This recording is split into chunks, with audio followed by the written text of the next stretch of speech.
Millions of people in India and Bangladesh are fleeing their homes at this hour as a huge storm races in. Cyclone Amphan is packing dangerous hurricane-force winds. It has already brought heavy downpours and major flooding is expected as it moves inland. Amphan is also hampering the response to the coronavirus in both countries. Howling winds and heavy rain. Nature's full force is about to be unleashed. India's eastern coastline and Bangladesh across the border are bracing for the storm. Cyclone Amphan is predicted to be one of the fiercest storms to hit the region in decades, making landfall with winds up to 180 kilometers per hour. In some coastal villages, sandbags were piled up as makeshift barriers against tidal waves. More often, authorities asked people to head for shelters that were hastily being readied. But with the coronavirus spreading rapidly, this concentration of people bears its own risks. For the first time ever, we're dealing with two disasters simultaneously. The first disaster is ongoing, COVID-19, which you all know about. And while this outbreak is happening, there is another disaster looming in the shape of the cyclone. As the virus spreads silently and the winds begin to blow, the calm before the storm is about to come to an end.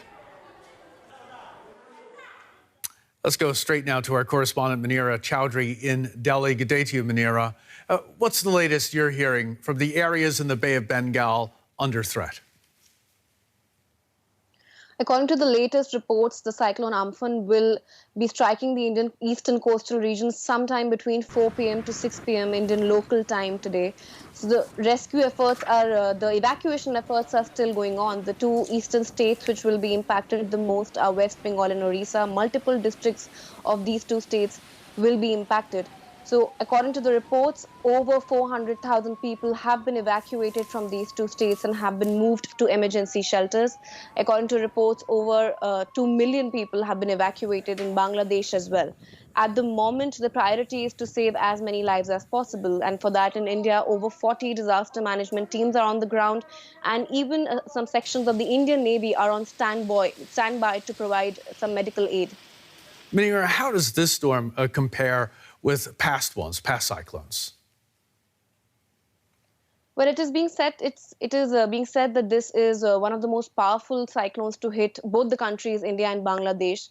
The last cyclone of such an intensity to hit was one that came in 1999, which impacted again the state of Orissa. It led to a loss of over 10,000 lives.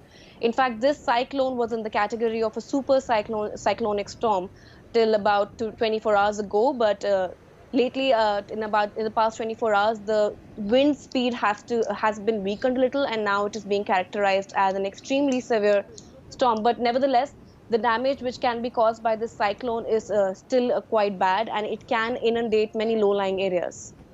Now, this cyclone comes as the government is, of course, enacting coronavirus containment plans. How are they being affected by this approaching storm? Well, it is proving to be a big challenge, actually, because some of the districts in the state of West Bengal, which will be affected by the storm, are being identified as red zones where multiple cases of coronavirus have been detected. And of course, in the evacuation missions, it's almost next to impossible to maintain any kind of social distancing norms because a large number of people have to be put together in emergency shelters. And apart from that, there are thousands of migrant laborers who are still making their way from big cities like Delhi to these districts of West Bengal and Orissa. At the moment, they might be finding themselves stranded on their way. So at the moment, the priority is to save lives from this storm, which is about to hit the coast.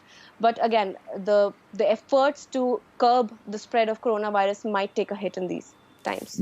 Manira, thanks so much for keeping an eye on this in Delhi.